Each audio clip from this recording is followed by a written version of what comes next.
Muy buen día, profesor y compañeros. Nosotros somos el equipo número 8, conformado por García Zanavia Shanet, Medina Asensio Lorena y su servidor Varela San Juan Ángel. Nosotros les vamos a exponer el síndrome del ovario poliquístico en la adolescencia relacionado al ácido valproico. En las siguientes diapositivas se presenta el caso clínico de una mujer con síndrome de ovario poliquístico, cuyo origen se liga al consumo de ácido valproico. Se analiza el caso con base en el conocimiento de la patología, así como de las pruebas clínicas realizadas. Comencemos definiendo la patología. El síndrome de ovario poliquístico es una disfunción caracterizada por un desequilibrio hormonal y disfunción ovulatoria, que comienza con frecuencia en mujeres adolescentes o en edad reproductiva. Destacan al menos tres tipos de alteraciones en conjunto. Una disfunción neuroendocrina en la cual se altera el eje hipotálamo-hipofisario, dando paso a una hipersecreción de hormona luteinicente. Trastornos metabólicos como lo es la resistencia a la insulina y una disfunción de la esteroidogénesis y de la foliculogénesis ovárica, caracterizada por una alteración en la síntesis de andrógenos. Este síndrome se caracteriza porque las pacientes presentan ciclos menstruales irregulares, obesidad, hirsutismo, que es el crecimiento excesivo de vello en zonas donde típicamente los hombres tienen vello, como el rostro, el pecho y la espalda, resistencia a la insulina, infertilidad y la visualización en ecografía de quistes. Tal vez te preguntes, ¿qué es lo que da origen a cada uno de estos síntomas? Bueno, déjame explicarte algunos interesantes mecanismos. Todo comienza cuando existen irregularidades en la secreción de la hormona. Tal vez te preguntes, ¿qué es lo que da origen a cada uno de estos síntomas? Bueno, déjame explicarte algunos interesantes mecanismos. De gonadotropina, lo que induce. Todo comienza cuando existen irregularidades en la secreción de la hormona liberadora de gonadotropina, lo que induce al aumento de la secreción de LH y disminución de FSH. Este hecho va a provocar que los folículos ováricos no maduren y por ende no exista la ovulación, dando como resultado la acumulación de estos folículos dentro del ovario. Si los folículos no maduran, el folículo dominante no existirá y no formará al cuerpo lúteo, quien es el encargado de regular a la hormona GnRH gracias a la producción de progesterona. Esto conduce a la alta frecuencia de pulsos de LH, que da como resultado la estimulación de las células tecales, quienes son responsables de la producción elevada de andrógenos, propiciando de esta manera el hirsutismo, acné, resistencia a la insulina e hiperinsulinemia en la paciente. La hiperinsulinemia es un factor que estimula también a las células tecales, motivo que convierte esto en un ciclo. Si los folículos. Con lo anterior, las pruebas que se ven normalmente alteradas en este padecimiento se explican solas. El aumento de testosterona, DHEAS, androstendiona y 17-hidroxiprogesterona se relaciona con el hiperandrogenismo. Como ya se vio, existirá un incremento de hormona LH y de la insulina.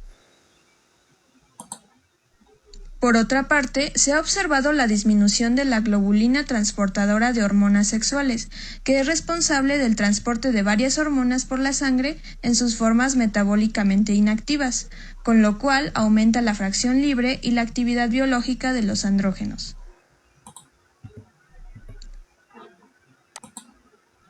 Su etiopatogenia es compleja y multifactorial e incluye factores genéticos, epigenéticos y ambientales.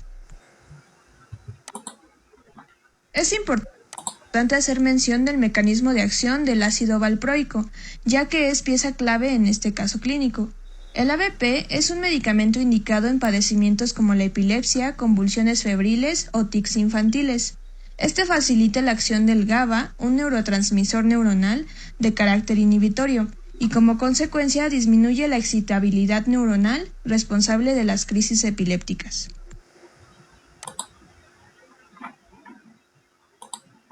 publicado en Mérida, Venezuela. El título del artículo es Síndrome de ovario poliquístico en la adolescencia y ácido valproico. Los autores son Reina Serpa, Yajaira Briceño y María La Cruz Rengel, publicado en 2014. Muy bien. Con respecto a nuestro caso clínico, se presenta una adolescente femenina de 15 años de edad quien acude a una consulta endocrinológica por un aumento de peso, un acné facial y trastornos menstruales de tipo oligomenorrea, que fue a partir desde los 13 años. También se presenta que la paciente ha mostrado casos de epilepsia desde los 9 años. Sin embargo, estos están relacionados al consumo del medicamento ABP. Sin embargo, también se asocia a antecedentes familiares que son positivos para el síndrome de ovario poliquístico, y también se han presentado en su familia casos de epilepsia. Con respecto a los exámenes de laboratorio, se presenta insulina elevada, dislipidemia y valores de andrógeno alto. Pasamos con los resultados de la prueba de laboratorio en el caso clínico. Como hemos mencionado, el examen físico se reporta que el peso es de 56.5 kilogramos, la altura es de 1.54 metros, dando así un índice de masa corporal de 23.78 kilogramos sobre metro cuadrado. Con respecto a los valores de referencia, podemos decir que está en los valores de referencia normales. Por otro lado, se presenta el examen paraclínico. Aquí se presentan los resultados de la glucosa, que en un principio son de 90 miligramos sobre decilitro y luego son de 106 miligramos sobre decilitro, lo cual se puede establecer como un parámetro normal. Con respecto a los niveles de insulina, se tiene que al principio la paciente mostró niveles de 24.8 miliunidades internacionales sobre el mililitro. En la segunda medición se tuvo una cantidad de 76 miliunidades internacionales sobre el mililitro. Esto, como sabemos, es característico del síndrome ovario poliquístico. Se debe principalmente a un aumento de peso por parte de los pacientes, lo cual va a provocar poco a poco una resistencia hacia esta hormona. Valores de 5.5 para el OMA, triglicéridos y el colesterol están en su rango normal. Sin embargo, es importante decir aquí que el síndrome de ovario poliquístico no afecta directamente el metabolismo graso, es más a nivel cutáneo dermatológico, puesto que el hiperandrogenismo se asocia, como mencioné mi compañera anteriormente, al hirsutismo, al acné y a la alopecia, aunque esta suele presentarse hasta los 30 años más o menos.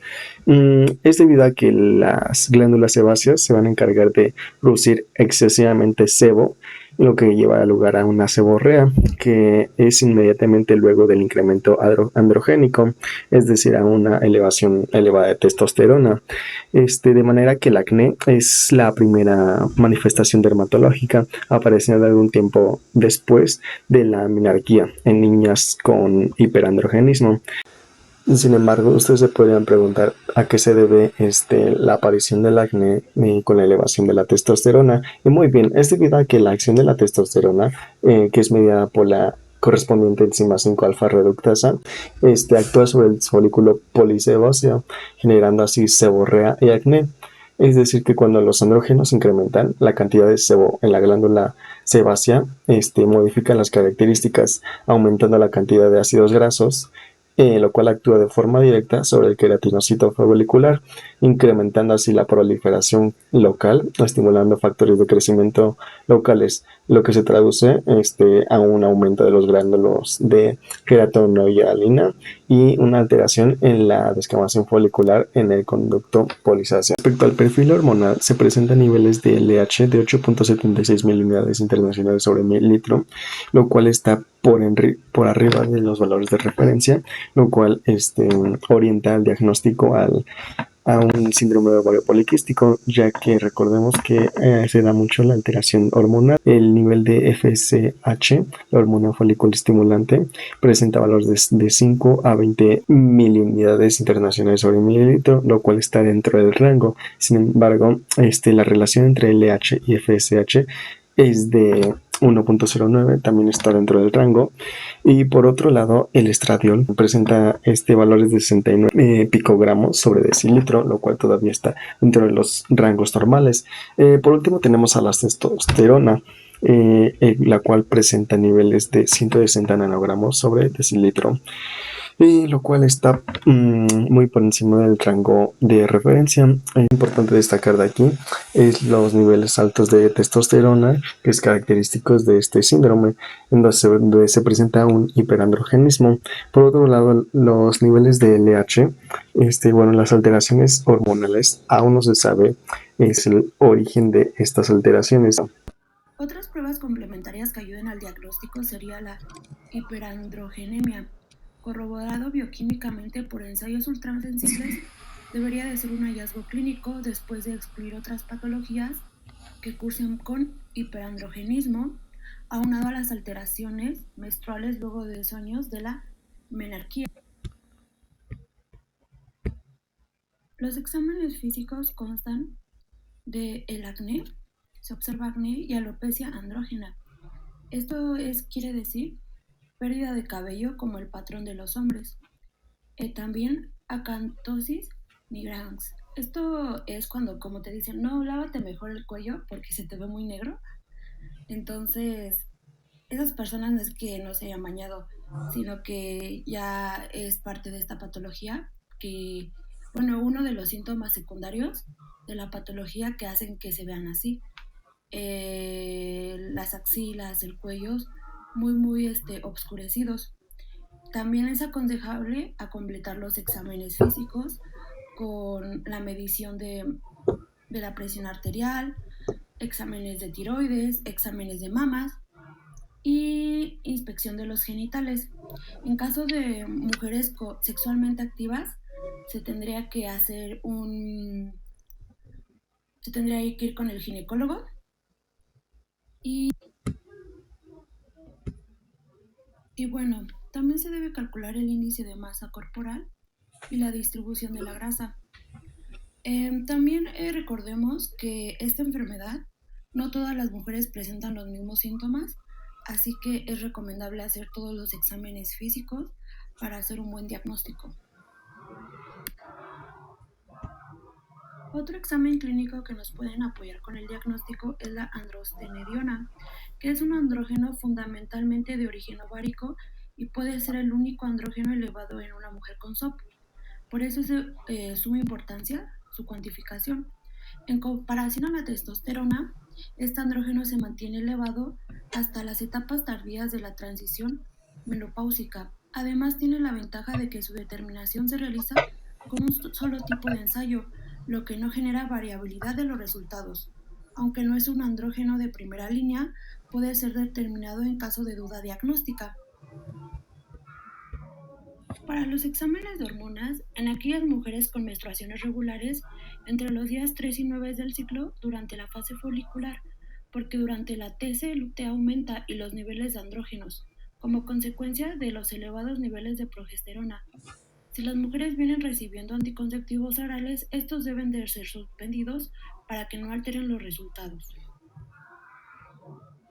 También otra prueba importante sería OMA, que es sobre la resistencia a la insulina.